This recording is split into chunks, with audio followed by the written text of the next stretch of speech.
여러분 안녕하십니까? 광주 MBC 뉴스데스크입니다.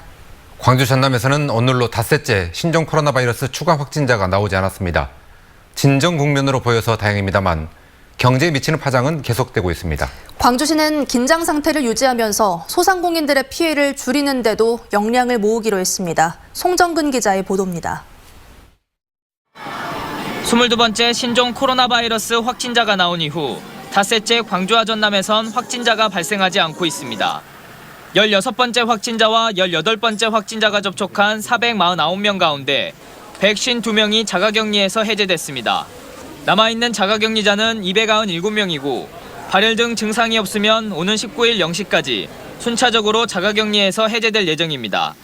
광주시는 자가격리에서 해제되더라도 일주일 동안 모니터링을 이어가기로 했습니다.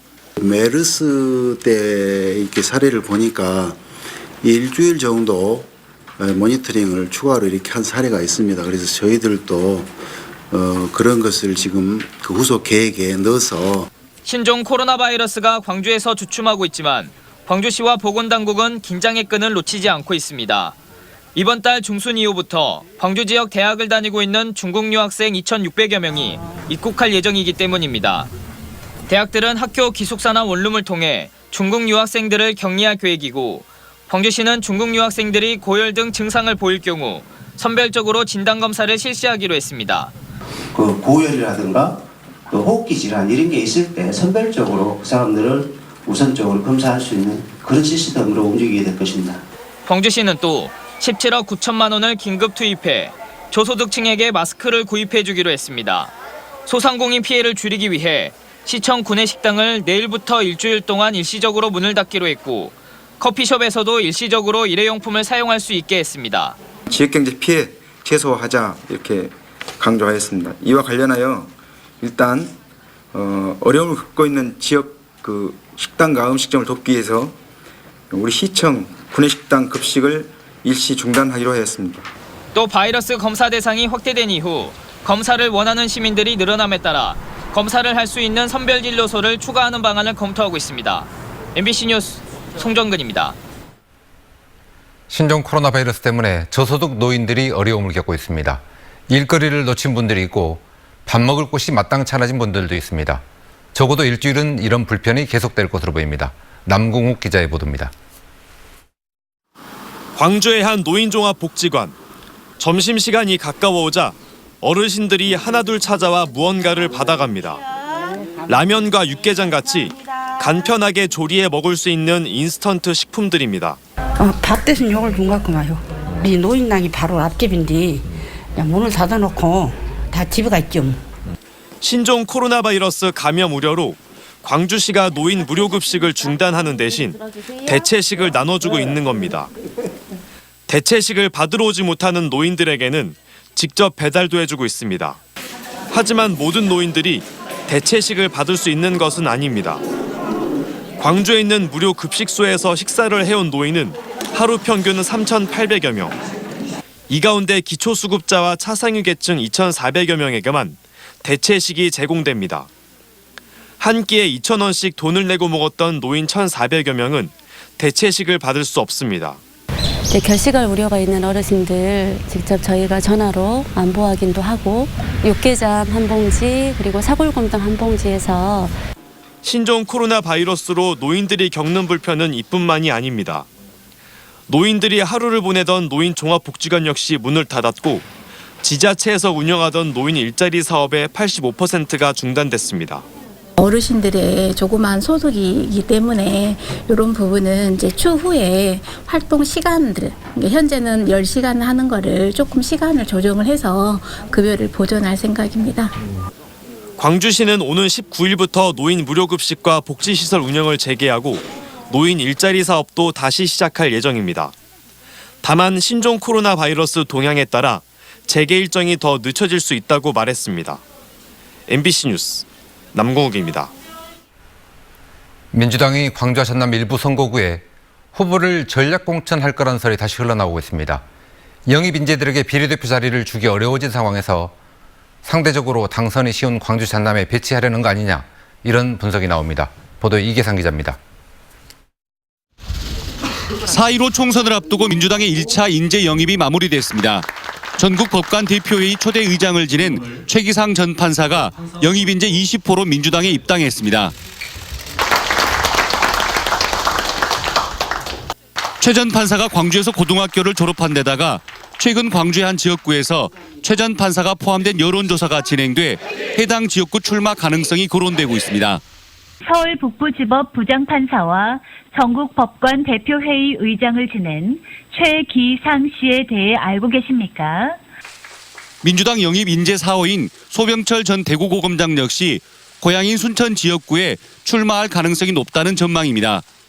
최근 비례대표 전략 공천을 금지한 중앙선거관리위원회 결정에 따라서 영입 인재들이 지역구에 배치될 거라는 전망이 나오면서 전략 공천설에 더욱 힘이 실리고 있습니다.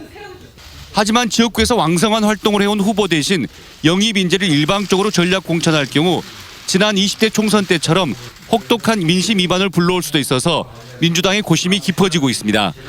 일부 경쟁력의 문제랄지 또 정체성의 문제랄지 이런 것과 관련해서 또 당으로서는 당연히 고민할 수 있는 지점이 있기 때문에 그런 문제에 대한 고민이 당에서도 있는 것 같습니다.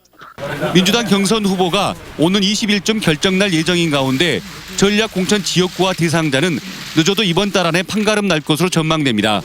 MBC 뉴스 이계상입니다. 바른미래당과 대한신당, 민주평화당 등 호남을 지지 기반으로 하는 옛 국민의당 계열의 3개 정당이 오는 17일까지 조건 없이 통합하기로 했습니다. 바른미래당과 대한신당, 민주평화당의 통합추진특별위원장들은 국회의원회관에서 회동한 후에 이같이 합의했다고 밝혔습니다. 이들 3개 정당은 새로운 당의 당헌과 정강 정책을 논의하기 위해서 실무소위원회를 가동하고 소상공인과 청년 등의 정치 세력과 2차 통합을 추진할 계획입니다.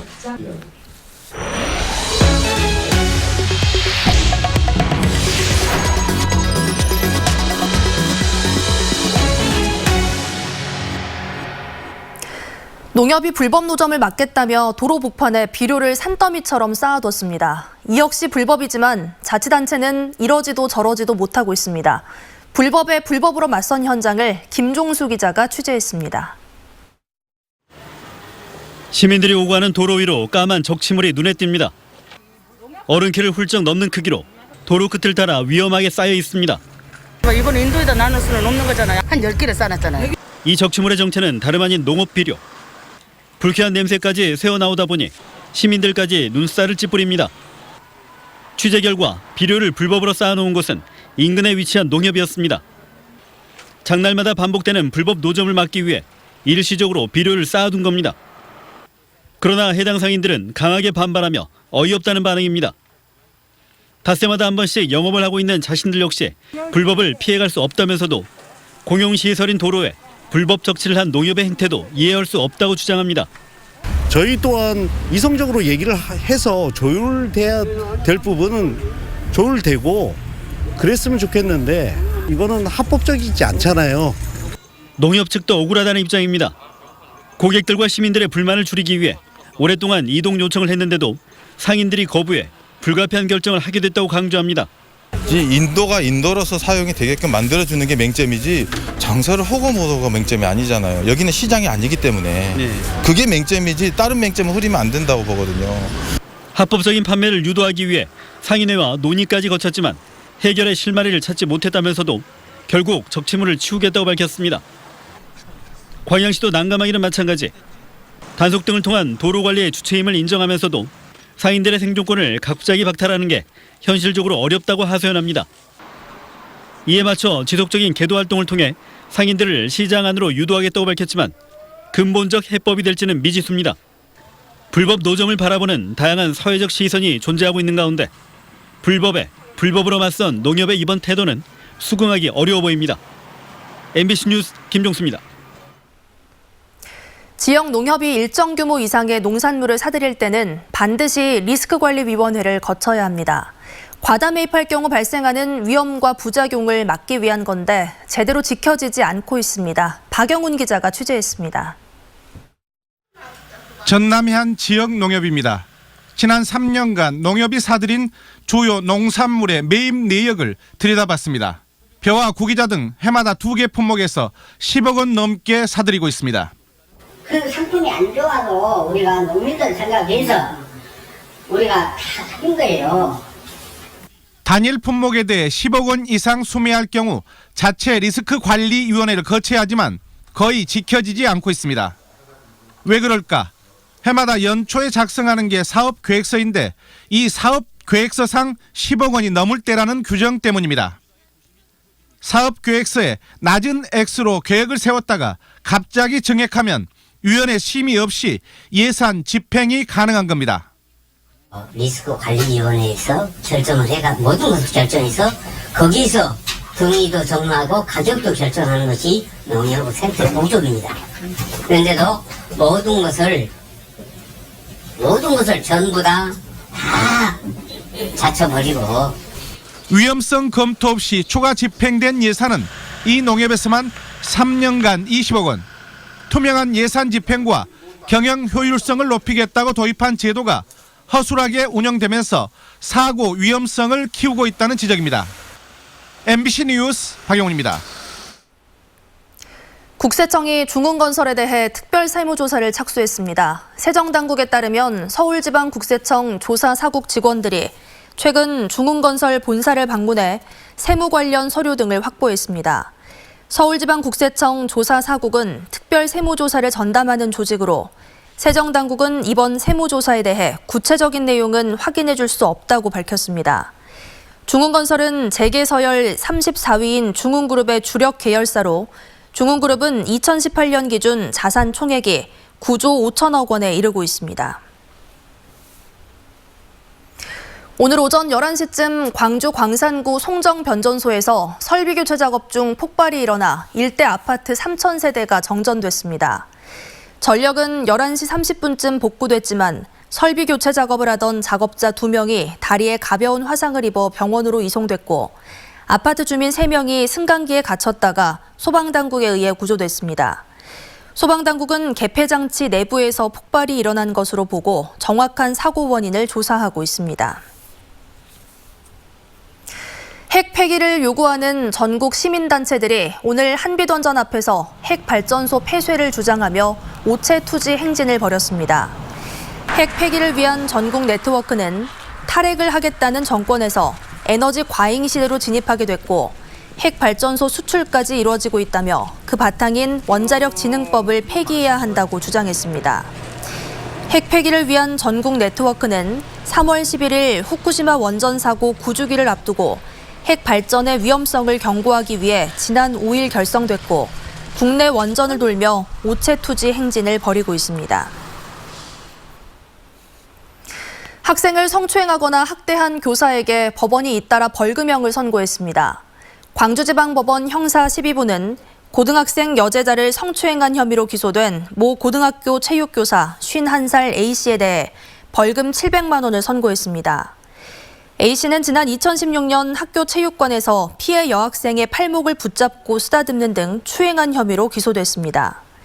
광주지방법원 형사 10단독 류종명 부장판사도 지난해 3차례에 걸쳐 초등학교 5학년 학생을 신체적 정서적으로 학대한 혐의로 기소된 모 초등학교 교사 B씨에 대해 벌금 500만 원을 선고했습니다. 광주 광산을 지역구에 출마한 김성진 예비후보가 전격 사퇴했습니다. 김성진 예비후보는 민주당 공천심사 서류 등록 과정에서 권리당원을 과도하게 조회해 경선의 공정성을 훼손시킨 데 책임을 지고 예비후보직을 사퇴한다고 밝혔습니다. 김 예비후보는 박시종 예비후보와의 단일화 합의 정신에 따라 박 후보가 광주의 미래 발전과 혁신 과제를 완수해 줄 것이라고 강조했습니다. 민주당 광주 광산일 경선은 민영배 예비후보와 박시종 예비후보의 양자 구도로 치러지게 됐습니다. 신종 코로나 바이러스가 확산하자 광주시가 감염병 관리 지원단을 설치 운영에 나섰습니다. 광주시는 감염내과 전문가 등 10여 명이 참여하는 감염병 관리 지원단을 구성했습니다.